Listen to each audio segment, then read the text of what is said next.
What's up?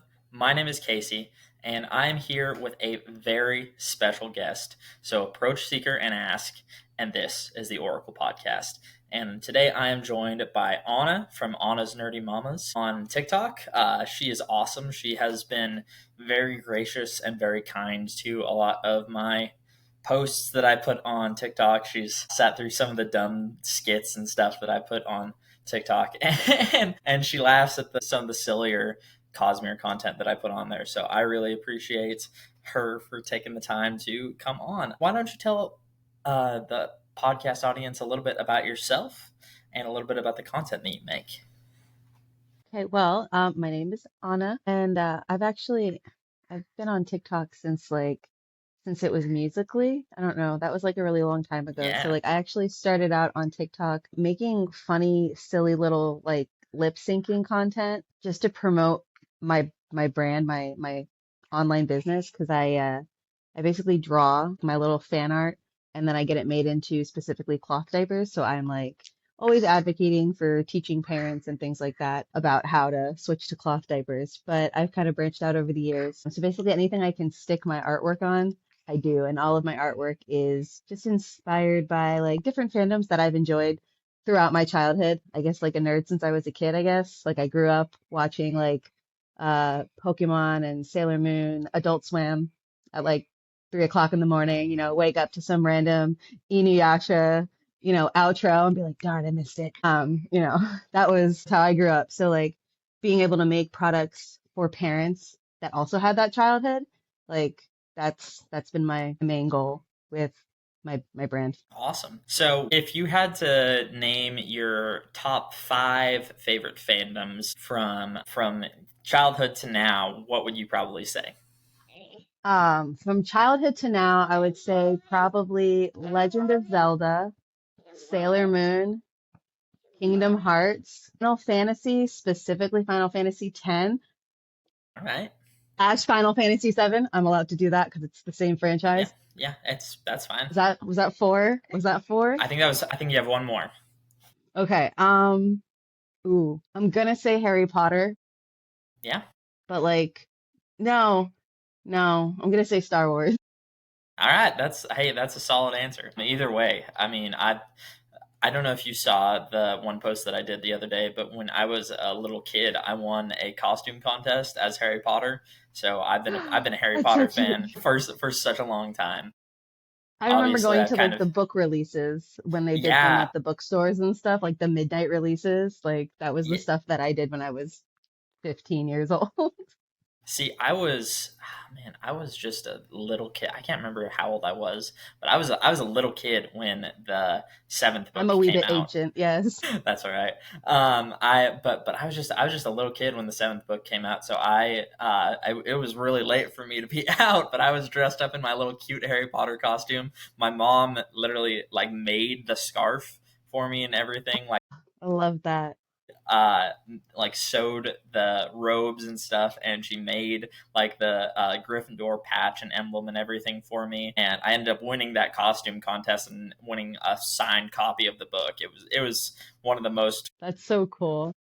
yeah, it was such a fun time. But for me, my top five since I was a kid is probably Harry Potter, Percy Jackson. More recently, it's been the Cosmere with Brandon Sanderson, even though, we don't have movies for any of that yet. Not yet. Yeah, unfortunately, we're hopefully at some point, but I don't know if that's. Was literally just watching a TikTok about him talking about how he's been getting movie offers for like 20 years now, and nothing's worked I've out to make heard a movie. animation was on his realm of maybe he'd consider it, and I feel like that would make sense considering the physics involved. Yes, yeah. I don't know. I feel like the Demon Slayer people could absolutely do such an amazing job with Mistborn specifically. I could see Mistborn being adapted But into an yeah, that would be anime. really good. I I think that would really do. appreciated the art style for a Demon Slayer. I think it's one of the cooler examples of like how anime has like evolved. I used to watch like, you know, whatever older stuff and like it's very, very different and it's just I don't think you could do that with real people and it not look, Yeah, you know? yeah. Even some of the amazing cosplayers who do like who dress up as like the Inquisitors and stuff, even though their costumes are like amazing and stuff. Like I've seen some absolutely incredible ones of Inquisitors and like Lord Ruler and stuff. I think that maybe as a first go, just so we can kind of get it out there, I think that animation would be so cool to see it all play out. I think a video game, like a playable, like fully, like a video game I would take that over a movie I for would me. too. I'd be so down like an maybe like an Assassin's Creed like game where you're flying around and doing missions and stuff as a Mistborn. That would be so cool. I very much loved that Assassin's Creed, and there was another one where you could just like climb buildings and like jump off of them. Maybe it was Parasite. I don't know. It was a PlayStation game that I played, but I just remember like I just loved probably spent more time like running around, jumping off of high places than actually playing the game because I was like, this is fun. But like reading Mistborn, that was the first thing I thought about. I was like, yes, I can Yes. fly. Or like the people who make the Spider-Man PS5 games. Yeah, I haven't gotten to play that one yet, but I've seen the gameplay. They're Yeah.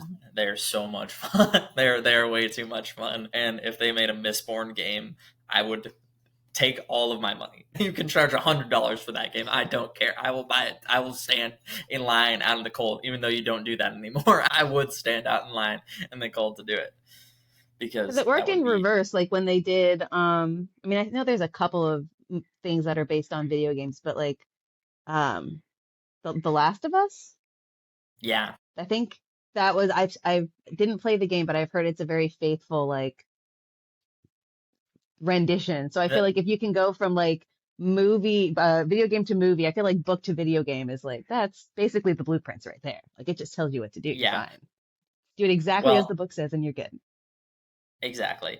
The problem with the like I love The Last of Us. It's great, but the problem with the game, and I personally don't have this problem, but a lot of people do have this problem, is that the game doesn't allow you like a lot of choice or a lot of like agency. You kind of are like Is it stuck like in this Detroit very Become set, Human? yeah, like you're stuck in this very kind of set path, and like you have to get Mm. through the action and stuff, but you're stuck in this very set path, and it looks great and it's cool, but the story was already kind of written out and storyboarded exactly So it's like how a it went, playable and movie already then. exactly, so that's why people figured that it would be pretty easy to adapt, is because it basically was a movie already. I feel like even like a turn-based style, like a Final Fantasy like styled game, like that would still work, like especially when Super it comes well. to like, your vials and your metals and all this kind of stuff, like doing Hmm. all of the different things. Like even like a time turn-based, like a trigger-based, I think they use Yeah, that in like yeah. the later ones. That would be good. Have you played any of the Cosmere RPG or anything? No, I haven't. No. My only Cosmere exposure is strictly books. I Okay. actually I read Mistborn for the first time when I was pregnant with my first, so that was 12 years ago. Oh, geez, yeah. And I remember reading all of them, and they were so good. Like nothing could top that. When I was done with those three books, I was just like, because the ending is like It's very crazy. Yeah. impacting is the word I think is good. And then recently, because my friend was like, "Oh, you need to read the Alloys one," and I was like, "Well, if I'm gonna Hmm. read the Alloys, I should read the first ones over again, just for Yeah, yeah, just for science." funsies. Yeah, yeah, Had to put in the work. So I reread them recently, and because I've been going through the whole Cosmere since the beginning of the year. yeah. So, what all have you read in the Cosmere, and what do you have left to read? Oof. Probably easier to go through what I haven't read yet. I haven't Yeah, read any of the short stories because I'm very confused on what I'm supposed to be getting because I feel like he keeps that's putting out new editions with yes. new stories. Yeah, So like exactly. Edge Dancer, I haven't read. You could You probably can't skip sit it. there. Trust of the Emerald Sea. That one I haven't read. Warbreaker I haven't gotten to yet. And there's a couple of other like small ones, but I've read most of the Cosmere. I'm like almost done with Windbreaker. All of Era Hmm. 1 and 2 of Mistborn. I read Elantris. I read Emperor's Soul. I Hmm. really liked Elantris. It kind of reminded me. It's very 2009, Yes, 2007. It's very early 2000s. it It's is very dated, but early it's 2000. Yeah, Um, I'm just a girl, that was like the whole plot. Yeah, it's fine. What else did I read? I read a couple of other things. I can't, there's so much. He keeps writing and it pisses me off. I'm like, Yeah, I can't keep up. I can't finish. I'm a completionist. I need to finish everything. So I'm like, yeah, I need you to just chill out just a hair. Yeah. I feel like I Um think that's almost everything. yeah. Let's see. I have read everything except I'm missing like a few of the short stories. But I read like the whole Did you Cosmere read the new one with the Compendium. birds? No, I haven't read the birds one yet. That The one's still on birds. my list. The birds. Are you ready for my Cosmere hot takes? I am, I yes. think I think you could cut out the middle of Elantris and the middle of Warbreaker. Like you could just listen to, or you could just listen or read to the first quarter and the last quarter of both of those books. Cut the completely middle out of them, take them out, and read it, and you would be just fine because Well, because there's it's so much all it's fluff in all there. world building. All of the I loved it. It was like all the teamwork, all the camaraderie, all of the cleaning of the whatever it was that was on everything. That right there. If you don't know about that though, like you don't love Yeah. everybody as much. Elantris was the thing that almost made me not read the Cosmere because, like, Oh, it should never be I your first read for sure. no, no. So I read it right. I read it right after Mistborn, and I was like, so Mistborn is just like We've lightning in a improved. bottle, We've like we've yeah. And then I was like, I got like halfway through it, and I was like, man, I'm gonna read something else. So I put it down. I read through everything that was out as far as Stormlight at the point. So this was right before Wind and Truth came out. And then I went back and I was like, okay, I can read the other stuff now. And I read through Warbreaker and I read through Elantris and I read through all the short stories and everything. And I still feel like that middle chunk of Elantris is just so long, and a lot of it is like it and Warbreaker. I know that a lot of people love Warbreaker, but those two are the bottom two of the Cosmere for me. That's probably why I've been putting off Warbreaker because I had it along with when I like Emperor Soul because like I actually liked Emperor Soul more than Elantris to be honest with you. I don't know I if you did read that too, one. 1000%. Mostly because it really gave like a better understanding of like the because if we're all in the same Cosmere, then like the soul stamp and light weaving and like that other thing that what's his name did and Rhythm of War, like those are all basically the same thing. And like getting to like understand it like on like a more detailed level, I think makes it more fun when you read about it in like the Stormlight archives, Yeah, if like that makes sense. it's all investiture. It's just different kinds of investiture depending on what shard you are in proximity to. Right. And And even investiture as a concept, I didn't fully understand it until after I read Era 2 of Mistborn because investiture is like really, really big with like the yeah, whole, I don't remember what they call it when you can do ferrugamy and allomancy. yeah, I can't remember what they call that either, Yeah, they but had a special it's name for it, but when you can do yeah, that, they talked about and like even stuff like Trell, like I remember them mentioning it, some other book, and it's just fun to see like little things pop up like throughout multiple different parts of the Cosmere, like even like outside of like Stormlight. yeah. Well, and like I know that Hoyd is in a bunch of the stories, but the part when the Cosmere as a concept was really like sold for me was when Nightblood showed up at the end of what was that? Words of Radiance. Mm. When they gave Nightblood to Zeth, and then he says, "You want to go destroy some evil?" Because I think that, like, despite Warbreaker being one of my least favorite Cosmere projects, the characters in Warbreaker are amazing, and So that so sword Nimi is from no, it's yes, it is. But goodness. sorry, I did I'm at not mean that to part of spoil. Wind and Truth where like everything is sword Nimi that's because Yeah, Kaladin and what's his name are doing their little bromance in the woods, yes, camping. yeah. They're trekking through Whatever it is. Shinovar, They're doing on their a thing. quest. They're doing therapy. Therapy, yeah. Was it nature therapy where they take you out and Nature, they like exactly. seclude you? Yeah, yeah. You okay? Well, I think that's enough Cosmere talk for the moment. Let's. I could talk about the Cosmere for like a full solid hour, and maybe we'll have to do that again at some point. But That'd be The fun. reason we're here today is to talk about Percy Jackson and the Olympians, Percy. episode 3 and 4. So, have you read Percy Jackson and the Olympians, the book series? I did. I did. So fun fact about me, I'm actually Cypriot, so I'm Greek. So like instead of getting bedtime stories that were like the Three Little Pigs or whatever, Cinderella, my dad told us like the Trojan War or, stories about Hercules's and his trials and stuff like that. That was my bedtime stories. So then like That's awesome. growing up, everything, yeah, but everything's like super sanitized when it comes to like kids and Greek mythology. So like reading Percy Jackson, I was just like, oh, I remember this. Like my dad didn't sugarcoat things. He'd be like, oh yes, and then he cut his head off, and we're like, "Hey, Dad. So like Percy Jackson was like more. It's very faithful to like more traditional tellings of the story, which I appreciated as like I think I read it when I was like 12 or 13. It was like around that era when it was like coming out. Because again, I'm old. I apologize. So, I read it at the same age, but it was a little while after it was coming out.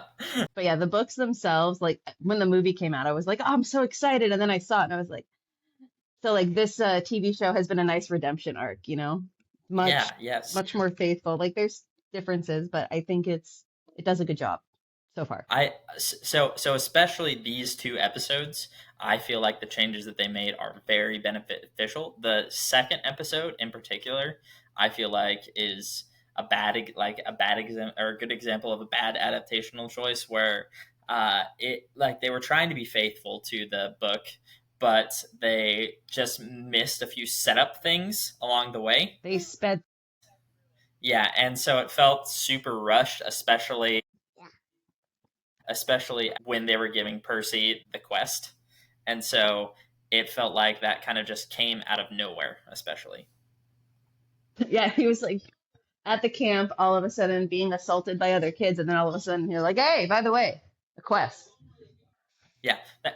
And Wasn't quite you, as you, built up as in the books. yeah, I talked about this in my first episode, but in the books, it's sprinkled in like they sprinkle in little hints about it throughout the whole first 4 chapters. Like you hear about the storms and stuff. You hear about airplanes going down. You hear about tsunamis. Like all this stuff is sprinkled in all through the first 4 chapters, and then it finally pays off when you finally hear that the lightning bolt has been stolen, and Zeus and Poseidon are fighting, and it kind of just keeps. Keeps paying off and being set up like that. But now that we're past that kind of bad pacing at the beginning, I think these two, episode 3 and episode 4, are are really good adaptations of the events in these two. Uh, I liked how because his name is Perseus, but the episode 3 basically mimics the story, like the most commonly told story of Perseus. yeah, Like it mirrors it very nicely, which I thought was cool, like just in regards to like paying homage to like, who he is named after. Especially after his mom's explanation of why she named him after. yeah. Like he's not a hero.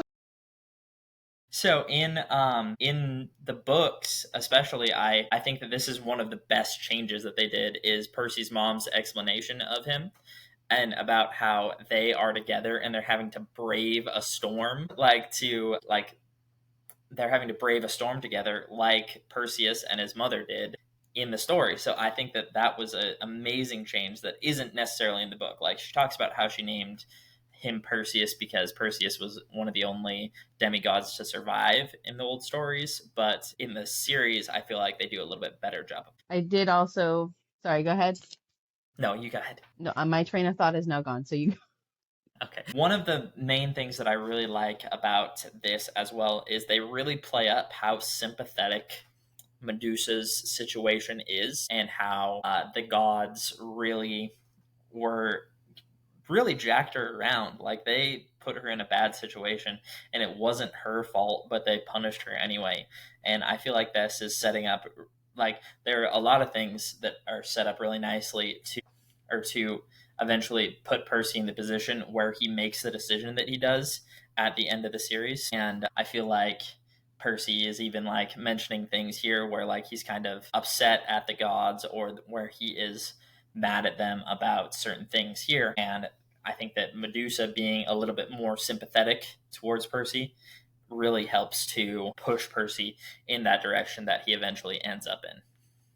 Right, right. Like I also liked the huge dynamic between that quote unquote villain and then the next villain that they present, because it's like, you know, Medusa's a baddie, but she's not a baddie because like she's got like malicious intent. She's literally, like you said, she's like, you put me here, I'm just surviving at this point. But that other one with the cat carrier, she's like out for Yeah. blood. Well, and even Echidna makes this great point in Yes, the Echidna, there we go. yeah.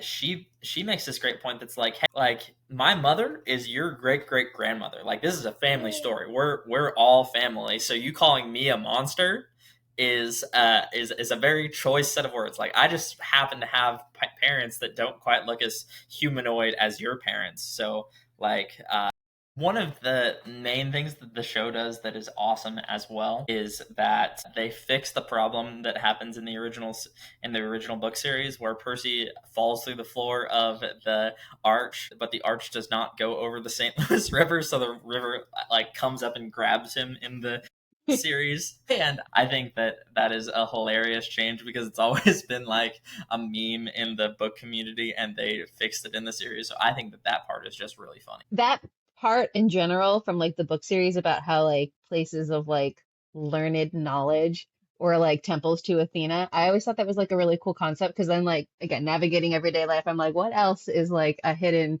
temple to some god that I'm just overlooking right now? I just really liked how he connected like real world stuff that like makes sense to like the actual like meanings of what the gods represented or whatever. Yeah, I honestly, I don't know Percy how like I Jackson don't know is. how into mythology you are.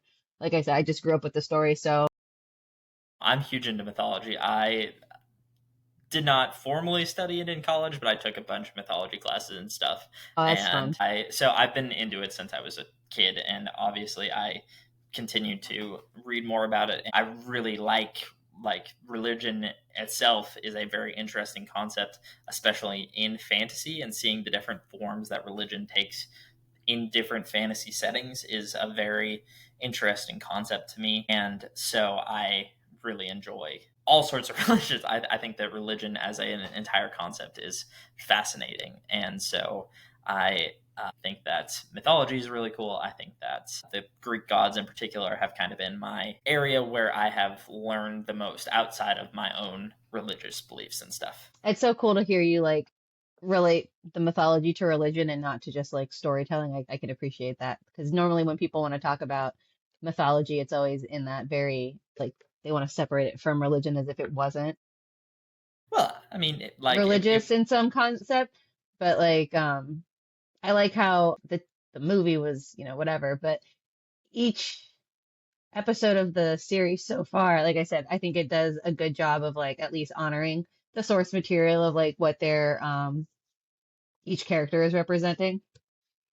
Because sometimes they like kind of flatten out the characters and you only get like not like Poseidon wasn't just the god of the sea. He was also the god of storms, not thunder, but storms, like the storm bringer and stuff like that. So I liked how they like really bring that in.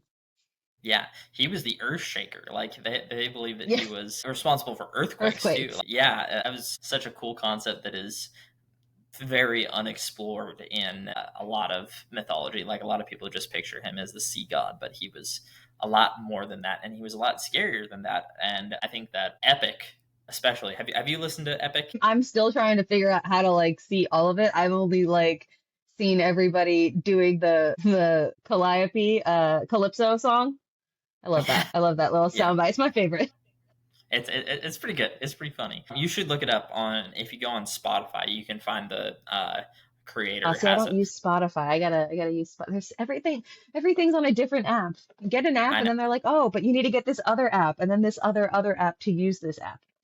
I get it for sure. It does a really good job of showing Poseidon in his more villainous role that is more common in a lot of Greek mythology. But I really appreciate how Rick Riordan took the time to really humanize him in the more modern era because people see the sea as less monstrous and less villainous now.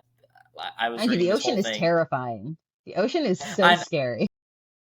I know, but we understand it so much more now than we did than they did back in the day when the Greeks and Romans were sailing the sea, and so having Poseidon be less of a terrifying entity is a representation of that by Rick Riordan. Now, obviously, the sea is still terrifying. There's still sharks and it's crazy deep and treacherous and everything like that, but much less so than it was before. And so I think that that is a inspired change on his part. Definitely, definitely. I don't know if this relates. It might just be a random thought that just came into my head, but I did like, again, still talking about episode 3 when they're at the arch, because the whole reason why they went to the arch was because it was resistant to earthquakes. And the reason why that's a big issue is because like Athena and Poseidon, they be beefing. They don't like each other. And like the fact that again, the temple to Artemis, to Athena is also so close to the freaking bay where like that's Poseidon's realm is kind of like a like an additional like tip for. And I just thought it was cool how they like picked like an actual landmark because we know that the archway was not made as, you know, a tribute to Athena. It was made as a tribute to Western expansion. But still nice that they like were able to like find something that they could like use. And then it related so well just with all of the other dynamics involved in the relationship between actual Athena and Poseidon mythology wise.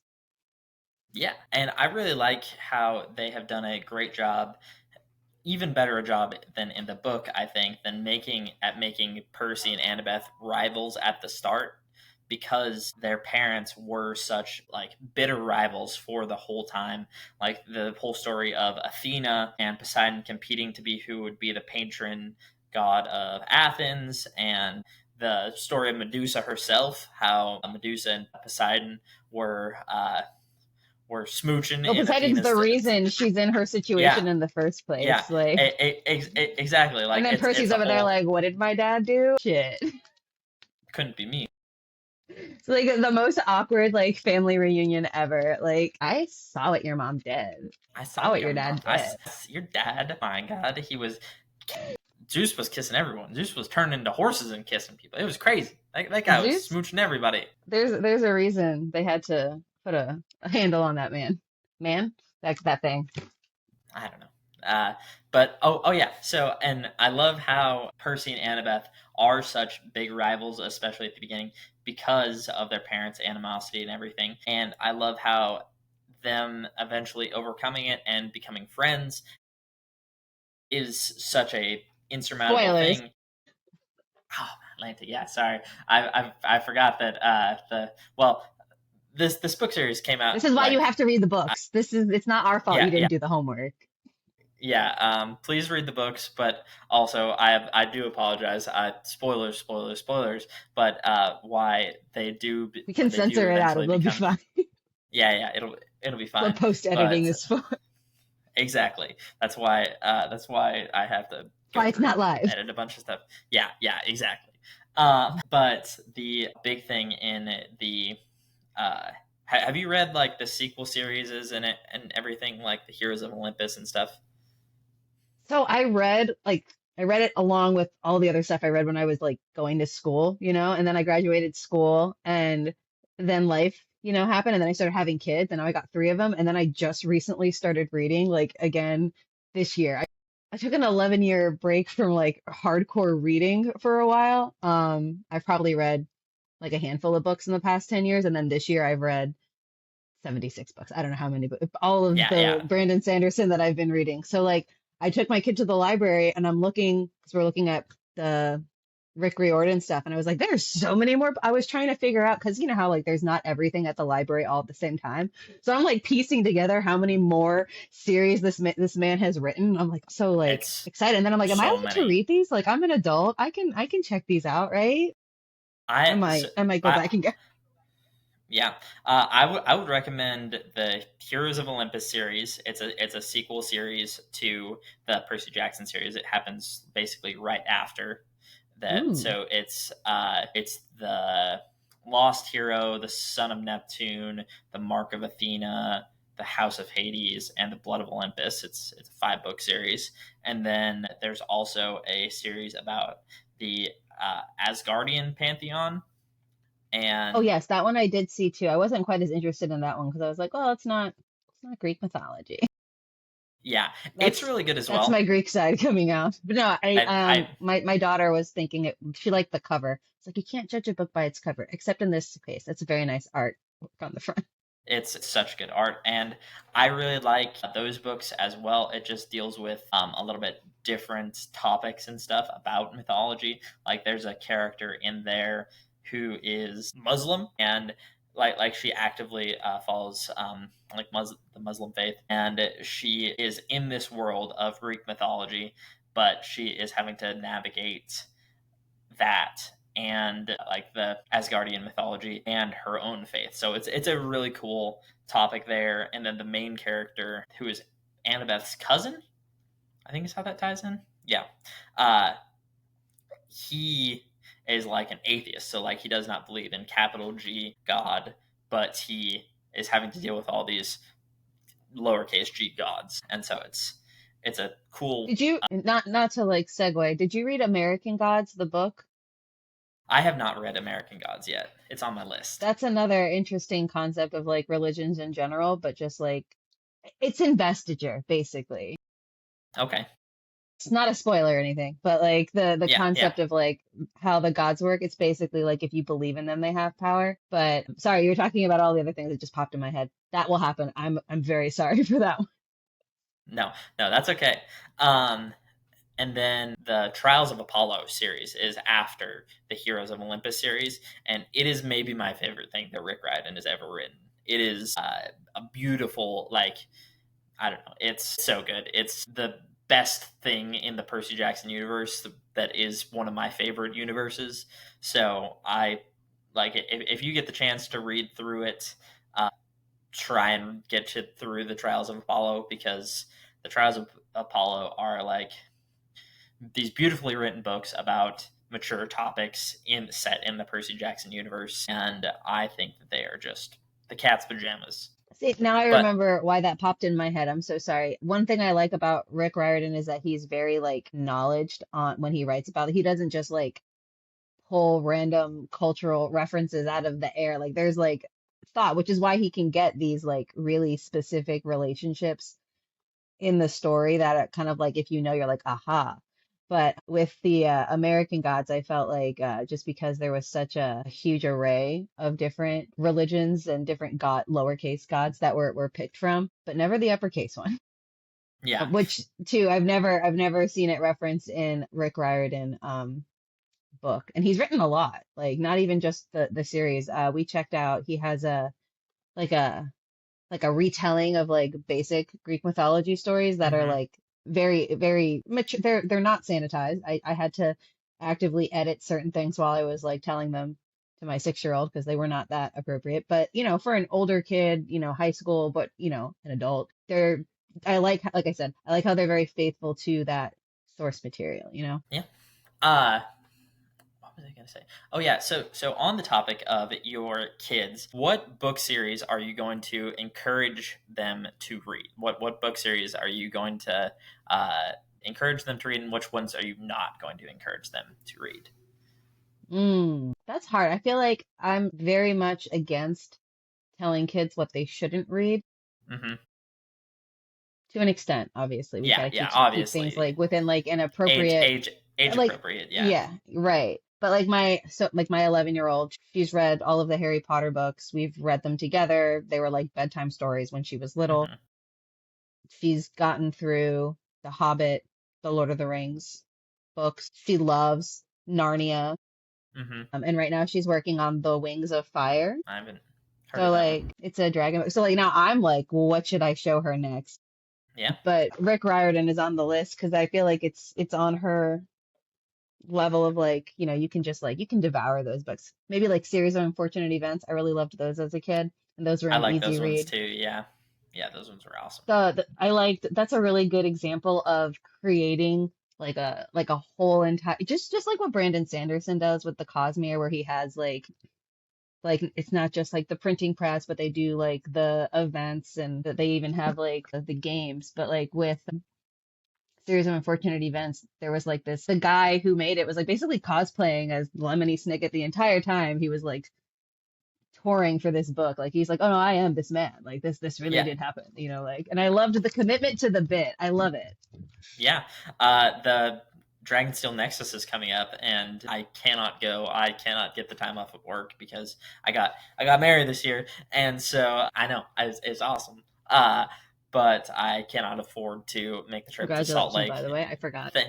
Oh, that's all right. I appreciate it, but it is just a little bit further away than I can manage at the time. But that is going to be on my list because Brandon Sanderson does such an amazing job, like with the World Hopper Ball, and Yes, that's with the one I've seen a lot of. I want to go so bad. Do you follow like Danny Mata or anyone like that?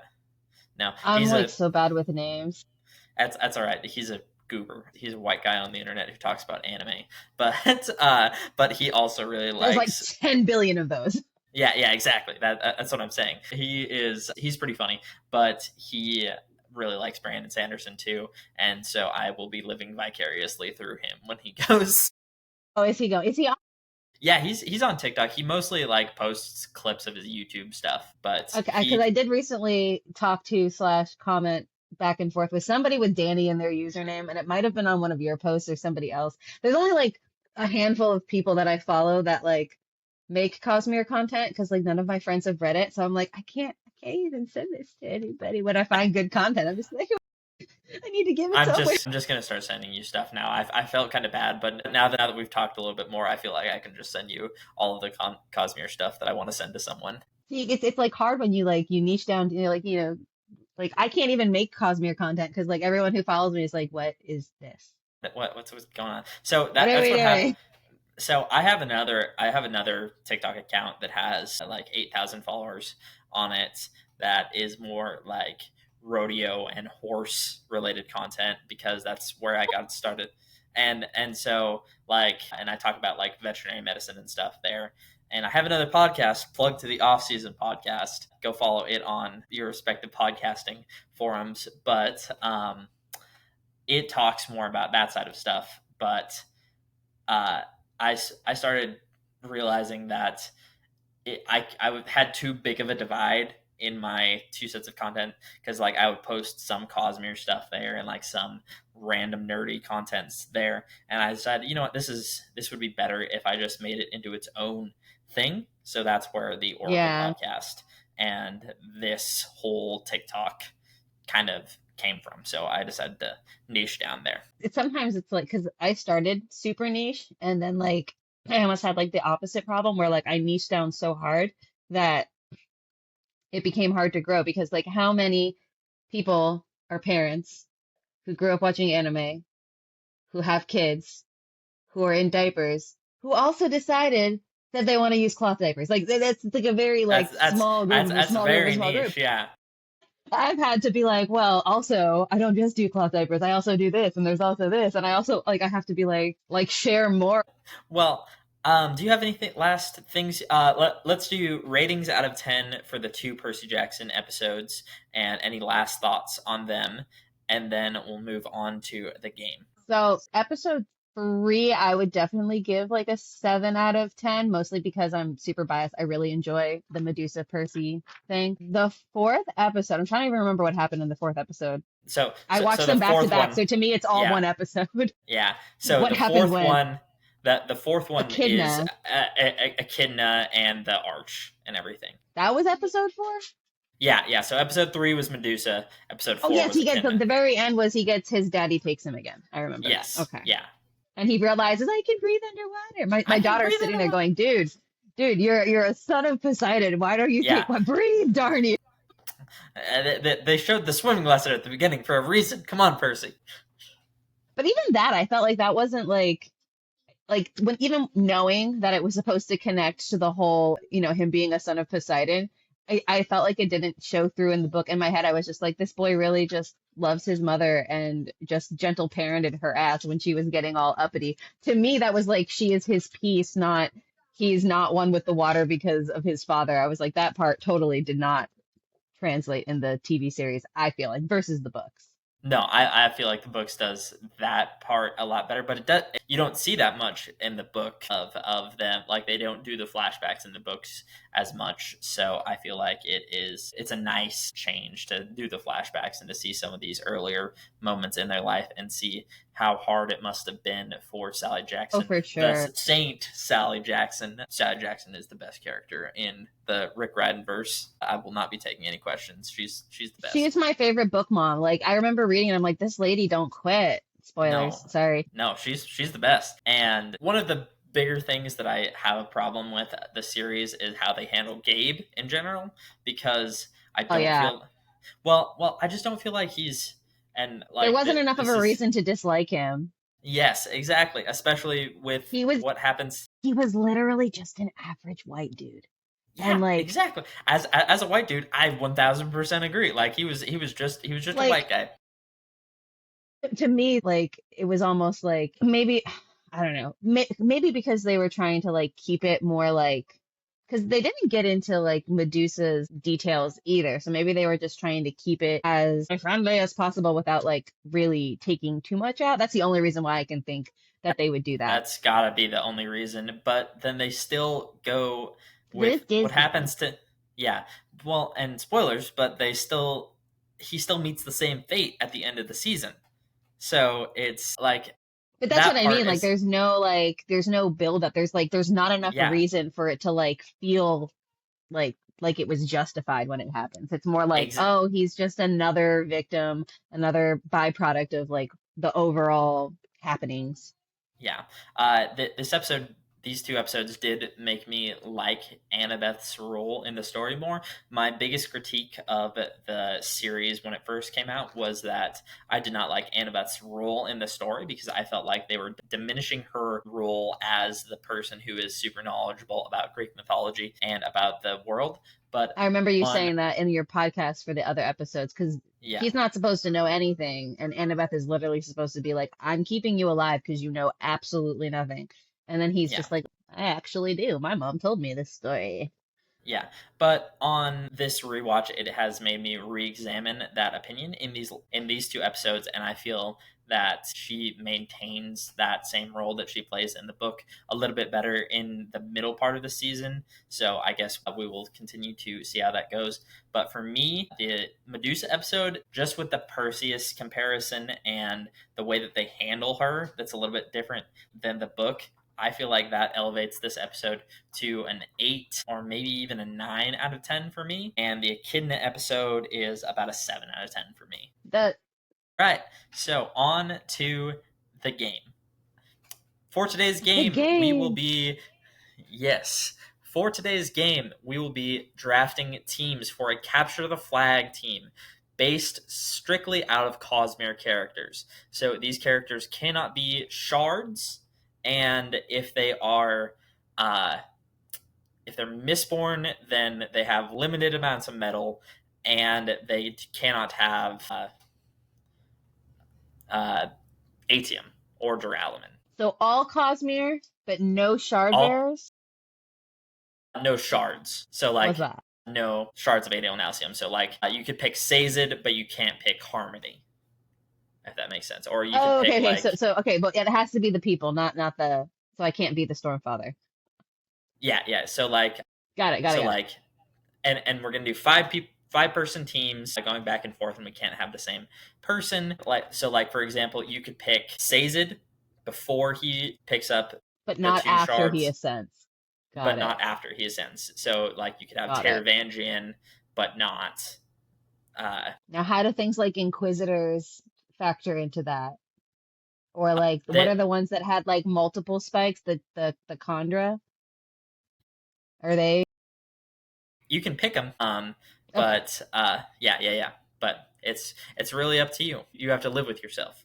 Okay, I'm not sure how this game is gonna work, so I'm just asking to know like what I can pick from, because like having an Yeah, Inquisitor on my side could be a benefit. I might not it sleep at would night, but yeah it's gonna get me through this. Yeah. So like they can't use ATM or anything like that. So just keep that in mind while you're picking. All right. So I will let you pick first. So we're playing capture the flag, you said? Yes, yes. So we're making capture the flag teams, 5-person teams. I'm gonna go with Lift because she's slidey. I like Lift. Lift is a very solid choice. I am going to go with Taravangian. Pre pre a pre, But on pre what day? Yeah, yeah, exactly. Kind of a Or do you middle not get day. to know? Do you have to like roll dice and if it like below Yeah, something versus above yeah, something? yeah, yeah. I'm hoping for like a middle of the road Taravangian, a kind of smart Taravangian. So hopefully, he can listen. If he's a smart Taravangian, I have an excellent strategist. If he's a stupid Taravangian, I have a nice guy to hand out orange slices afterwards. It's a box of chocolates. You don't know. Exactly. Yeah, I'm gambling big though. I'm hoping that get a smart Taravangian to have an excellent strategist on my team. All right, I get to pick now, right? Yeah. Yes, yeah, yeah, Well, yeah. You get to pick now. yeah, just pick them up. It's okay. I'm gonna go with Shalon as my second. Okay. Shalon's a very excellent choice. Get you some illusion work going on. I'm gonna pick Vin next. I think that she is. Wait, are we capturing the flag or are we like murking the other team? We're capturing the flag. Okay. Hold on. Is there I more feel. chaos? Are y'all okay? Okay. I hear mild commotion, but it's fine. No one's crying. I I I think that Vin Vin would is a good be choice. just. Vin, Vin, Vin is Vin is a terrifying for us, solid choice. actually. She is one of the most skilled allomancers. She discovers how to use duralumin again. She is incredible. She's very smart on her own right. She could have ascended but chose not to. She made Wit cry. Yeah, Well, if you have a Mistborn, then I too need one. So I'm probably gonna go with Kelsier because I feel like in regards to capturing, he's gonna have like the strategy because of his whole like underground works type deal. yeah, yeah. That's a good one. We're at 3 piece, so that or that was that was No, your you have because two, I have three. You need a third. Okay. Yeah, yeah, that was your third. Okay, so you have Sean and let's see. I am going to pick Adolin Colin. Adolin Colin with his sexy hair and his beautiful outfit. And his beautiful outfit. He will be designing the team uniforms. He designed the flag. Yeah, yeah, exactly. And I'm going to post him up at the flag, and he is in charge of keeping everyone away from the flag. So that's going to be his main role. All right. Oh man, why can't I think of her name? It was not the one that Wit married, but the half sister, the one who Uh, became the constable, Mer- the one who was a time. She was a pusher, I think. I don't know. She could slow down yeah, time. Marcy. No, wait, I lied. I want Wayne. I lied. I want Wayne. You want Wayne? I Okay. changed my mind midway through that. I decided Wayne. Yeah, that's fair. That's very fair. I'm gonna go with Oh, what happened, bud? Okay, he doesn't want to talk to me. So Vasher. Asher? Vasher. Sorry. What's his name in? What's the swords master? The one who does the man. What is his name in Stormlight? I've heard the name. I'm just trying to remember who he is because there's too many He's people. in. Yeah, he's in. What is his name in? Yeah, yeah, yeah. I know that there are spoilers here. Yes, give me 1 second. You do that. I'm gonna go check it. Sounds good. You can buy 100 markers, and somehow the children will still fight over the markers. Oh yeah, I'm It's sure. incredible. It's a talent. Okay.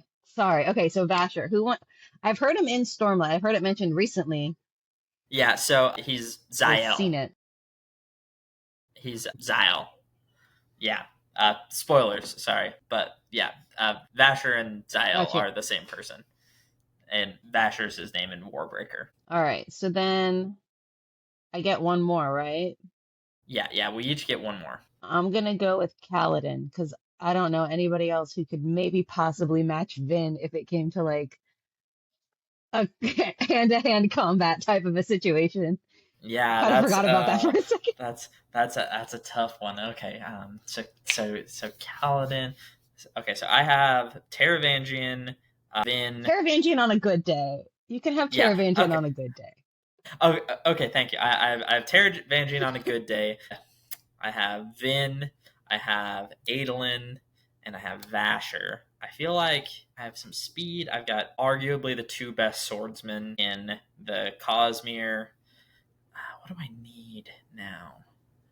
What do I need? I'm gonna get. You know what? Just to round out my elite strategist team, I'm going to get Yasna Kolin in here, and Oh, get Yasna. and also have the ability to for her to, what is it? You change things into other things. What am I? Why can I not think of the word for that? It's a kind of fabrial, but it's also the person who does it. What the heck is it? It's when Shallan's trying to change the stick into fire. What is that called? Oh, light weaving. No, it's not light weaving. It's her other ability that she isn't very good at. Oh, And the then one where she Fani. can see into Shadesmar. I can't remember what that's called either. Yeah, but I'm talking about the ability to man, I guess I need to reread the books, but it's like where they can change like stone into grain. What are those Oh, where abilities she's like, called? you're not actually what you think you are. You're actually this other thing. Yeah, yeah, and like you can like create like you can create When walls she out of turned air the or thing into whatever. blood and soul casting. It's soul casting. There it is. Soul casting. Thank you. My goodness, I cannot think of that word. Yes. So we've We got her got there. soul casting abilities. Exactly. We brainstormed it out. But yeah, so Oh, that's that what that it gives. was. Sorry, from the beginning, the soul stamp from the Emperor's soul, to me, I was like, so we're soul casting a person, basically. It's Yeah, the flame yeah, flag. exactly.